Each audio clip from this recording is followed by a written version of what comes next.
Alright guys, this isn't going to be a super fancy video. It's going to be, I haven't done a lot of these recently, where I sit down and I just talk with you. I want to talk with you about a comment I got on one of my videos, namely the video that I did with my friend Emily. And I went back and forth on even talking about this, but the thing is, I hung out with Emily again since then, and I realized the only reason I was reluctant to film it is because of a negative comment from the previous video.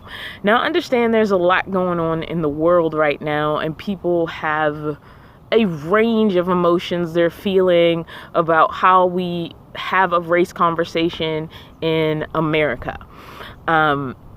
And I understand where all that comes from. And we're also in this weird place where there's racism and then what I like to call fetishism. So there's the people who are just blatantly attacking people not like them. You know, those are our blatant, outright racist, somebody who's, especially with cops, who are overreacting because of a perceived threat due to skin color.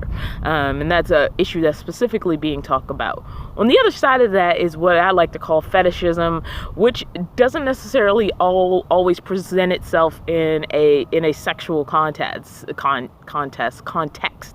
is the word I'm looking for, in that people want, how do I explain this? Like, people want to prove they're not that kind of racist by going the extreme other direction, by proving they don't hate black people or Asian people or any people that's not like them, by saying I have a black friend, or like, you know, I'm married to a black man, or I have biracial children, and they use these as calling cards to prove what they aren't.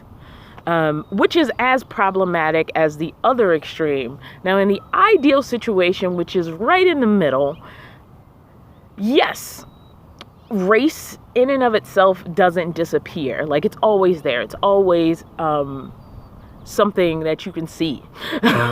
But how important really is it to you in the moment? Like, is there some badge of honor in being seen, appreciated, or held up above the racist because of your association with this person who happens not to be like you in whatever way? So I think right there in the middle of the sweet spot, you're not really thinking about that. And this can happen a number of ways. Like, let's say you're into comic books, and you're in the comic book shop and you realize somebody else likes the same comic you do. So in reaction to discovering that, you just want to talk to this person because you run into so few people in your existence, in your regular existence, without thinking about it, that like the same thing you do. And the fact that that find is such a rare thing, it's not that you become colorblind, it becomes color irrelevant. Like, it's not your black or white or Asian or whatever friend who also likes this. It's just a friend, somebody who appreciates something you appreciate as well. And I really feel like my friendship with Emily falls right in that sweet spot. You know, where it's not bending over to tokenism or fetishism or anything like that. And obviously racism isn't at play, or we wouldn't be friends. So yeah, and it was like, I really enjoyed shooting that video. And so to get that comment and to have it sort of harp on something that for that situation I felt was irrelevant, really bothered me. And it took me back to a place where I have been before, where I felt my own blackness was being questioned for even putting something like that, a fairly innocent video about two friends hanging out, into the world and into the space of YouTube, where I do realize black nomads, black van dwellers, you know, black people who have chosen the lifestyle and not vagrants or whatever those stereotypes are, feel already underrepresented. I understand like that, which was innocent to me in putting it out there. I understand how that could like hit a nerve with some people, especially like right now when these conversations are becoming more pronounced and more, you know, talked about in a good way. I like that we're exploring this question, and asking ourselves how we can be better as a country where these different peoples with different origins and etc. exist, and how we can exist together better. Like, I'm glad those conversations are happening, but I also feel whiplashed by the situation. And I've always felt not black enough and not queer enough. Like, the whole time I was growing up, I had my black card taken from me, like all the time. For things I liked, for things I found amusing. I grew up in Baltimore, Maryland. I was mostly around black kids.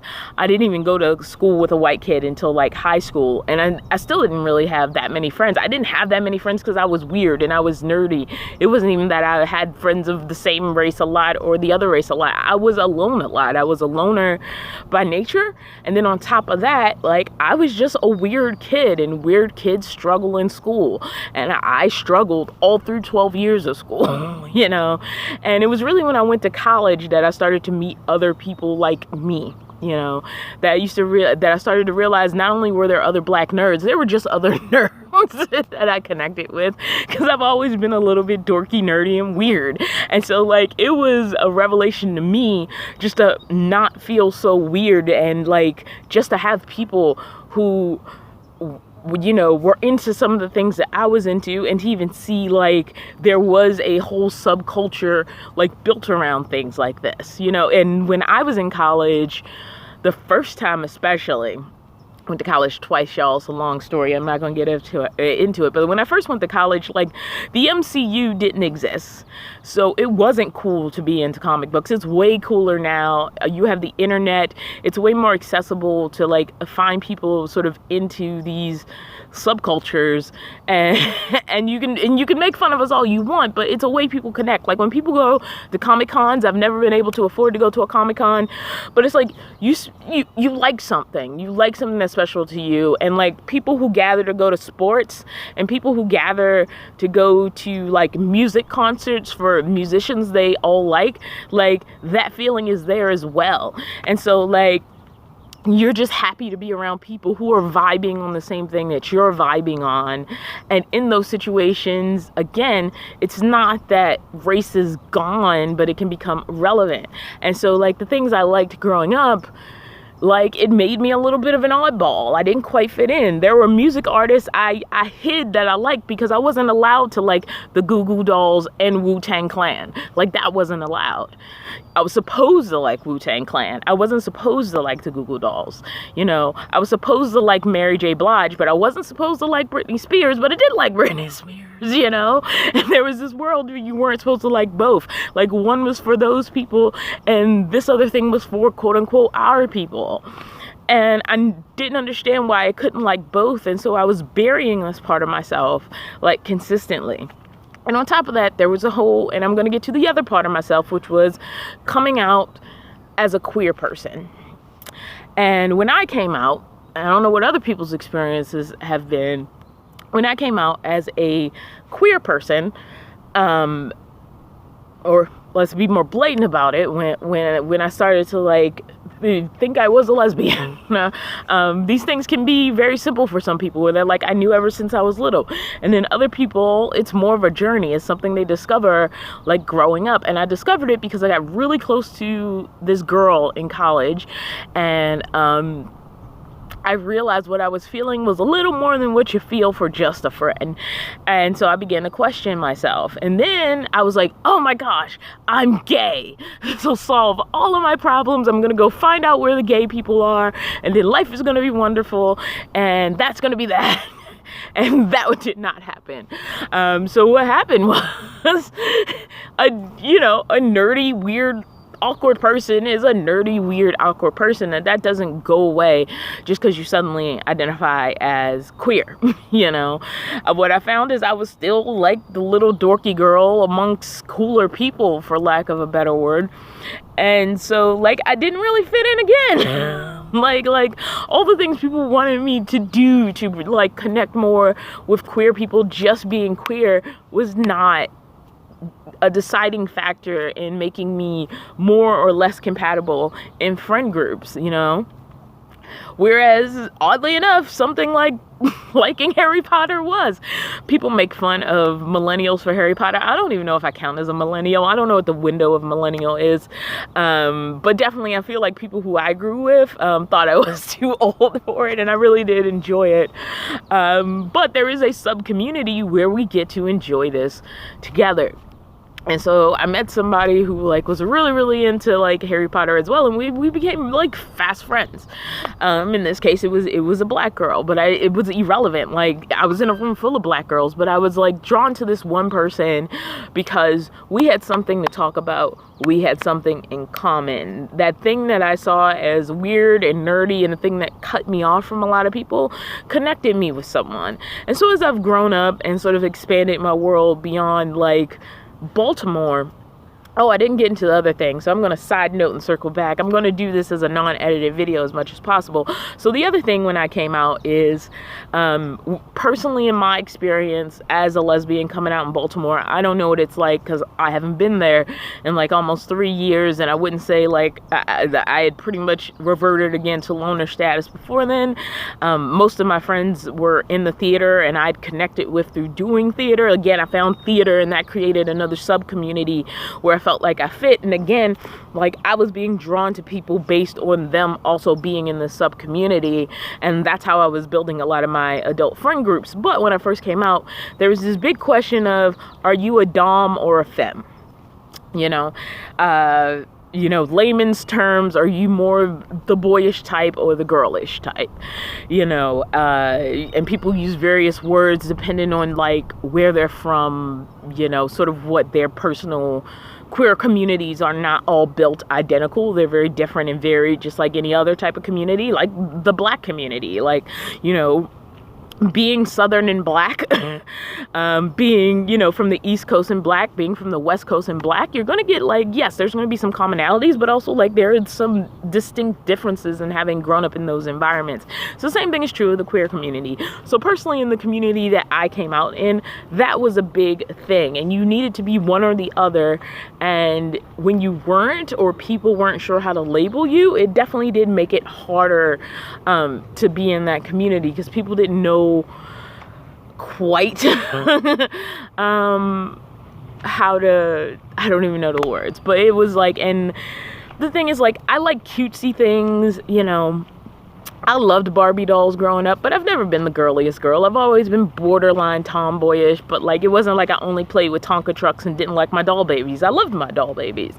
I do like cutesy things. I have a van filled with unicorns, but I'm also not like the girliest girl in the world, and people didn't know where quite to place that because I didn't walk in the room exuding one thing. So that was another place I didn't fit. So when I finally did discover theater and I started meshing into that world, I was again finding people that I fit with. And, the issue of me being like black enough or queer enough or whatever enough didn't come up in those situations because we were connecting over this other. And it wasn't like conversations didn't come up about it. I did a play that was explicitly about something that deserved conversation. And so we had a conversation, and some of those conversations were about race and race relations in America. But what made us have this oneness in the room was the fact that we were all there to do this theater project. And I think that's another thing that appealed to me about theater, was being able to walk into a room with people and we were all focused on this project, and that gave us a sort of connection. And some of those connections continued on past the end of the project, and some of them did not. So basically where I'm going with this is most of the friends I've made in the past couple of years have come from that experience specifically, and me becoming ingrained in a part of that experience as a part of my career. And that is how I met Emily. I was working for Ubuntu Theater Project in Oakland. She is a company member at Ubuntu Theater Project, and it just so happened that the two of us have continued forward in a friendship beyond not only both of us not really being active at that theater right at this second, but also beyond the projects where we were, for lack of a better term, assigned together. For some reason it worked. For some reason the friendship happened, and that friendship is in that middle space I like. I have literally had, friendships with people where I've backed off a little bit because I did feel it falling into that, sort of tokenism or like fetishism zone where it was like, look, I have a lesbian friend. Look, I have a black friend. Look, I have a black lesbian friend, And when I felt that, I pulled away. And it's a tricky line.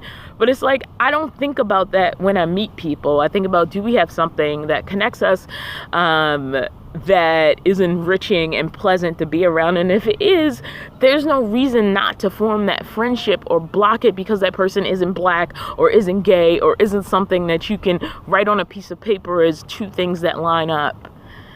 And so it just made me really sad that became something to even talk about in the context of that video. And I do get it. One of the things brought up in a particular comment, and I'm not going to post it on the video, was the fact that she was sitting high and I was sitting low. Now, in a lot of ways, as was pointed out to me actually by her, there was some truth in that in the thumbnail. She is physically sitting higher than me and I'm sitting lower than her on a stool. She's in a giant trailer RV. I am in a little minivan. And a lot of that context visually does feed into that comment, but it also it's making too much of something that isn't the essence of the video. And it's taking all of these assumptions on things that the commenter didn't know, like the fact that trailer doesn't even actually like legally belong to her. It's something she's being allowed to stay in at a transitional point in her life. So I don't know. I just felt like I needed to get this out. I needed to talk about it. I try to stay positive on my channel, and I bring this in the most positivity just to open my heart up to you guys a little bit. I hated that the next time I hung out with her, I was reluctant to record it. I recorded a little bit of us, playing with the dog, and I did a little bit of like scenic recordings, but I was really reluctant to put up another video with Emily in it due to this reaction. And what's sad is it was this one negative comment, which unfortunately gets way too much power on the internet, against so many more positive comments. So I don't feel attacked. I'm just hurt. And the sad thing is, Emily found more like, well, I get where she's coming from in her response to the comment, even though, like, I'm sure she didn't feel good reading it, than I did. I went on a defense for my friend and wrote a very wordy reply. And Emily was actually the one that was more sympathetic to this commenter that was being negative. Like, that's the kind of person she is. And so I just don't like the idea of that sort of negativity being, brought forth from a video done to show, hey, look at this cool time that I'm having with my friend. I think I've blah blahed enough. This video's already too long. I'll see you guys in the next video, which hopefully will have a much more cheery aura around it. See you next time.